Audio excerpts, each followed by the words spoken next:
तबारक व तआला जो एहसान थियो 18 शाबानुल मुअज़्ज़म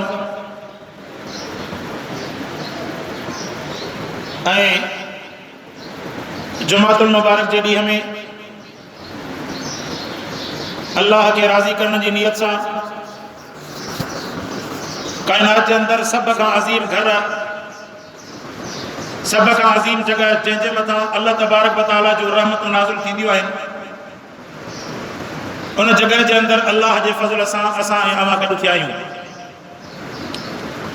अल्लाह पाक खां दुआ है अल्लाह पाक असांजे वेहण के अचण के पंहिंजी बारगाह में कबूल फरमाए ऐं जंहिं वक़्त में नफ़सी नफ़सी जो ॾींहुं हुजे उन वक़्त में असांजे इन अमल के इख़लास के असांजे नजात जो सबब ऐं ज़रियो बनाइण फरमाए। शाबानुल मुअज़्ज़म जो महीनो हली रहियो आहे। सोने हबीब सल्लल्लाहु अलैहि वसल्लम ने फरमायो शाबान मां मोहम्मद जो महीनो आहे, रमज़ान मुबारक मुझे अल्लाह जो महीनो आहे। इन शाबानुल मुअज़्ज़म के महीने में अवां तैयारी कंदा अल्लाह के मेहमान के इकराम करण जी ऐं उन जे एहतराम करण जी ऐं उन जे इकराम ऐं एहतराम जे लाइ जीअं मूं अॻु में अर्ज़ु कयो हुयमि त सब का पहिरियों हुकुम त इहो आहे त अवां फ़र्ज़ रोज़नि जे रखण जो मुकम्मल जेको आहे पंहिंजो बंदोबस्त कयो ऐं एतमाम कयो। जंहिंजो चवण जो मक़सदु इहो त जेकॾहिं को दोस्त रोज़ानो कमाई वारो आहे के मेहनत वारो आहे के कमकार वारो आहे उनके घुर्जे त उहो रमज़ान मुबारक के महीने के लिए अड़ो पंहिंजो तरतीब ऐं तैयारी रखे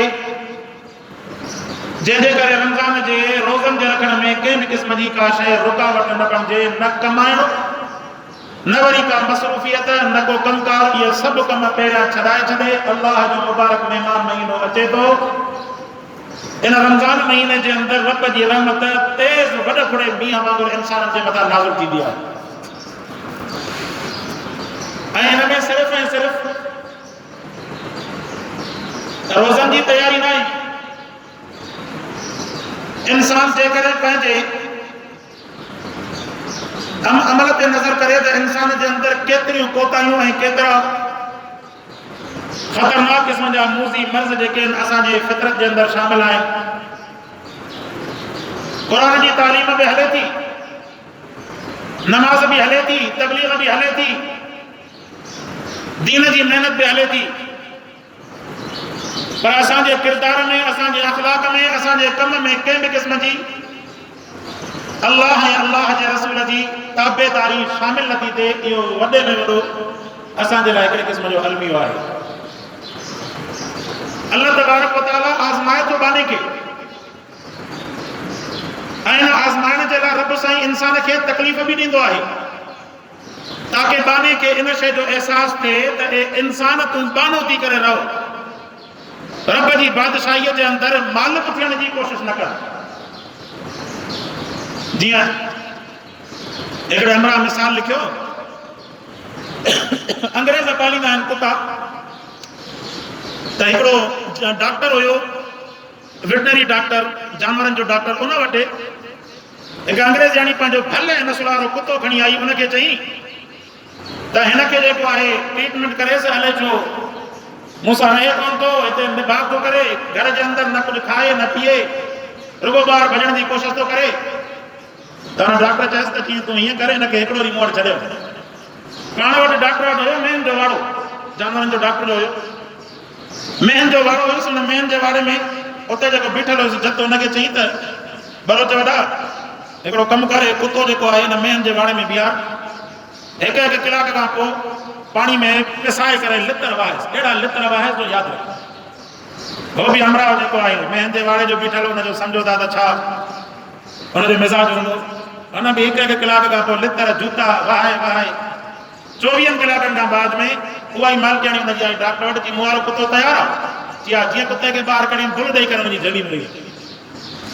जी भला दे हाल आहे, मूं त हिन जा वॾा इलाज कयनि, हे सुधरियो कोन्हे, तो वटि हिकिड़ो ॾींहुं छॾियो मां सुधरी वियो। जी असुल ॻाल्हि इहा आहे त तो वटि बखमल खीर मखण इहे खाई करे हे थी वियो निभागो, हे पंहिंजी औकात विसरी वियो, हिनखे लॻण लॻो त मां हाणे बादशाह थी वियो। मां हाणे वधी करे मोतबर थी वियुमि तो वटि बखमलनि में रहे पियो, खीर खाए पियो, मखण खाए पियो, साबुण सां वेझे पियो, त हे पंहिंजी औकात ऐं पंहिंजी असलियत विसारे वेही रहियो। हिन खे न जानवरनि वारे वाड़े में विहारे करे लितर जो हयां मां, त हिनखे ख़बर पई त घणा असुल मुंहिंजी औकात इहा आहे, हो मुंहिंजे लाइ जेको वॾी कामयाबी वारी ज़िंदगी आहे, तंहिंजे करे लितरनि सां इहो सुधरी वियो। इंसान खे अल्लाह तबारक व तआला अहिड़े नमूने सां आज़माइण फरमाईंदो आहे, कॾहिं तकलीफ़ ॾेई, कॾहिं बुखार ॾेई, कॾहिं बीमारी ॾेई। जेकॾहिं तूं ख़ुशि आहीं त तूं त अल्लाह खे यादि करण जे लाइ बि तयारु न आहीं।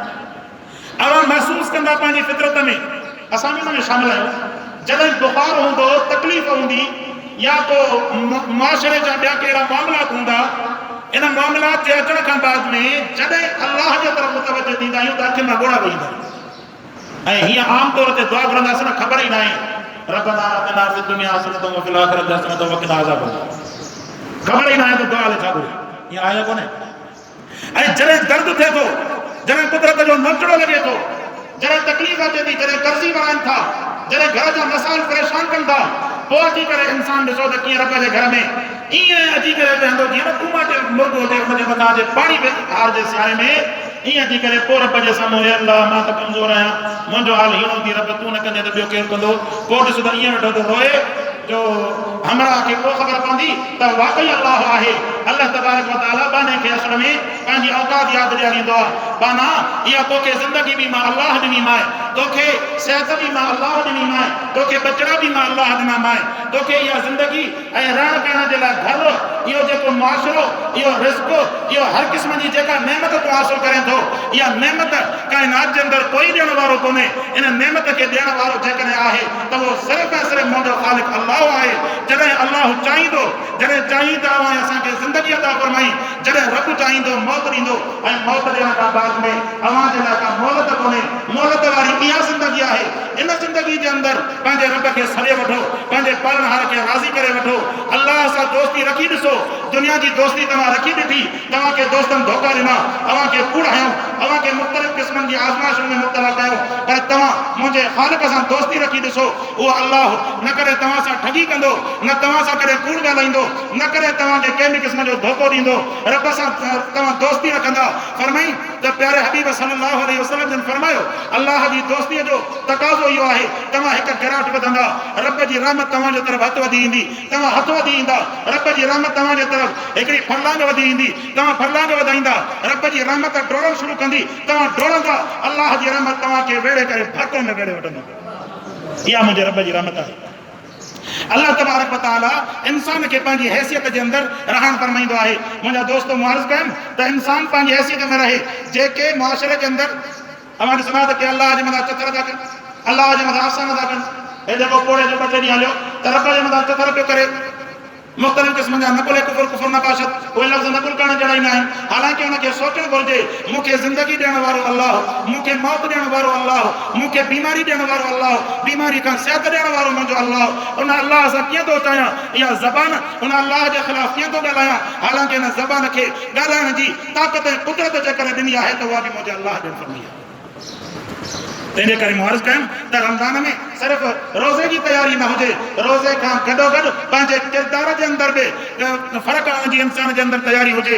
मूं हदीस पढ़ियमि, रसूलुल्लाह सल्लल्लाहु अलैहि वसल्लम जी ख़िदमत में हिकिड़े शख़्स हाज़िर थी करे अर्ज़ु कयो, फरमाईंदा अन रजुलन क़ाल नबी सल्लल्लाहु अलैहि वसल्लम, हिकिड़े शख़्स अची करे अर्ज़ु कयो, सोना सल्लल्लाहु अलैहि वसल्लम औसिनी, साईं मूंखे वसियत करणु फरमायो। फरमाईंदा क़ाल अल्लाह तग़ज़ब, फरमाई कावड़ न कंदो कर, कावड़ न कंदो कर। वरी ॿीहर हुन सवाल करणु फरमायो, सोना मूंखे तव्हां वसियत करणु फरमायो। सोने हबीब सल्लल्लाहु अलैहि वसल्लम जन फरमायो, फरमाईंदा कावड़ न कंदो कर। वरी 3 दफ़ो बि हुन सवाल कयो, साईं मूंखे जेको आहे वसियत करणु फरमायो। पाण साईं जन फरमायो कावड़ न कंदो कर। कावड़ अहिड़ी शइ आहे जेका मोहबत जे रिश्तनि खे टोड़े करे बिल्कुलु ख़तमु करे छॾींदी आहे। तव्हां कावड़ कोन छॾे ॾिनो, तव्हांजे ज़िंदगी जे अंदरि अल्लाह तबारक व तआला बरकतूं ऐं रहमतूं नाज़िल करणु फरमाईंदो। असुल कमाल तरे आहे, असांजे इलाइक़े में मशहूरु आहिनि, साईं फलाणो माण्हू दड़ंदो यार दोस्त आहे। यारी दोस्ती मल्हाइण कमाल कोन्हे, कमाल मल्हाइण पंहिंजे रिश्तनि खे मल्हाइण कमाल आहे। पंहिंजे घर में ॿारनि सां थो ॻाल्हाए, पंहिंजे घर में औलाद सां ठहियलु न आहे, पंहिंजे घर जे अंदरि जितां हुनजो सम्झो त ख़ानदान थो हले, जेका हुनजी तरबियत ऐं हुनखे मरण खां बाद में जेके हुनजो नालो बणजंदा, पंहिंजे अबे अम्मा सां सुहिणो सलूक करण जे लाइ तयारु न आहे।